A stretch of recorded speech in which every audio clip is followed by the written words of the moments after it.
श्री राम और लक्ष्मण क्यों भरत को मारना चाहते थे? त्रेतायुग की बात है।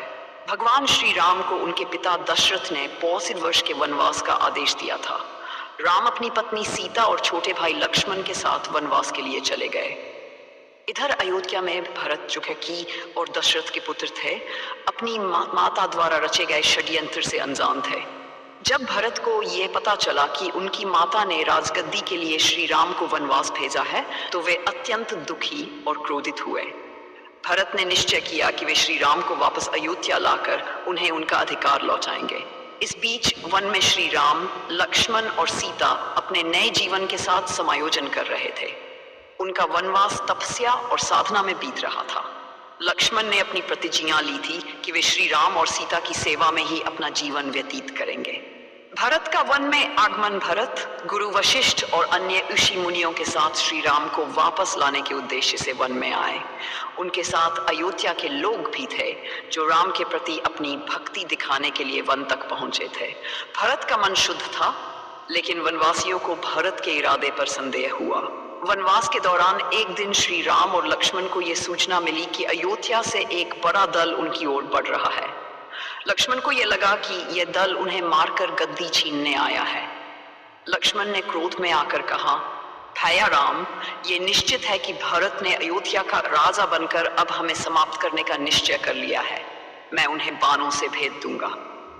राम ने शांत स्वर में लक्ष्मण को रोका, लक्ष्मण, बिना सत्य जाने किसी निष्कर्ष पर मत पहुंचो। भरत हमारे भाई हैं, हमें उनके इरादे को समझना चाहिए। भरत और लक्ष्मण का सामना जब भरत राम के शिविर के पास पहुंचे तो लक्ष्मण ने धनुष पर बाण चला लिया। उन्होंने भरत को रोकते हुए गर्ज कर कहा, भरत, अगर तुम राम के प्रति षड्यंत्र करने आए हो तो मैं तुम्हें अभी समाप्त कर दूंगा। भरत ने दोनों हाथ जोड़कर कहा, भैया लक्ष्मण, आप मुझे गलत समझ रहे हैं। मैं श्री राम को अयोध्या वापस ले जाने आया हूँ।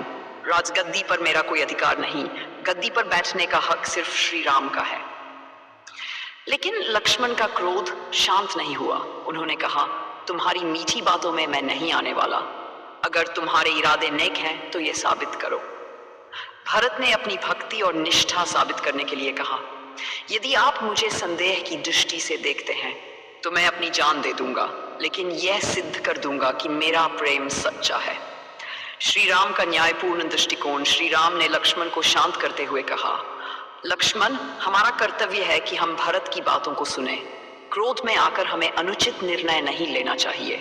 भरत बचपन से मेरे प्रति प्रेम और आदर रखते आए हैं। उनके मन में हमारे प्रति कोई छल नहीं हो सकता। भरत ने राम के चरण पकड़कर कहा, भैया, मैं अयोध्या के राजगद्दी पर बैठने के योग्य नहीं हूँ। आपका वनवास मेरे लिए असहनीय है। मैं प्रजा और परिवार के सामने कैसे मुख दिखाऊं? राम ने भरत को समझाया, प्रिय भरत, ये हमारा कर्तव्य है। पिता के वचन का पालन करना हमारा धर्म है। अगर मैं लौटकर अयोध्या जाऊंगा तो ये धर्म के खिलाफ होगा। भरत ने कहा, अगर आप मेरी बात नहीं मानेंगे तो मैं आपके चरणों में बैठकर अनशन करूंगा। भाइयों के बीच प्रेम और कर्तव्य की परीक्षा। भरत और श्री राम के बीच एक लंबा संवाद हुआ। भरत ने अपनी सच्चाई और भक्ति को साबित करने के लिए अपनी प्राणों की आहुति देने तक की बात कही। लक्ष्मण, जो पहले क्रोधित थे, अब भरत की सच्चाई को समझ गए। भरत ने श्री राम से उनका खड़ाऊं का मांगा। उन्होंने कहा, अगर आप नहीं लौट सकते तो कम से कम अपना खड़ाऊं दे दीजिए। मैं इसे अयोध्या की गद्दी पर रखूंगा और खुद आपके प्रतिनिधि के रूप में कार्य करूंगा। श्री राम ने भरत को खड़ाऊं दी और उन्हें आशीर्वाद दिया। भरत खड़ाऊं लेकर अयोध्या लौट गए और गद्दी पर श्री राम के खड़ाऊं को रखकर राज्य चलाया। उन्होंने खुद को केवल एक सेवक के रूप में प्रस्तुत किया। निष्कर्ष, ये घटना धर्म, कर्तव्य और भाइयों के बीच प्रेम की अद्वितीय मिसाल है। लक्ष्मण का भरत के प्रति क्रोध उनकी अपने भाई राम के प्रति असीम भक्ति और सुरक्षा की भावना को दिखाता है। वहीं भरत की भक्ति यह सिद्ध करती है कि उनका मन निर्मल था।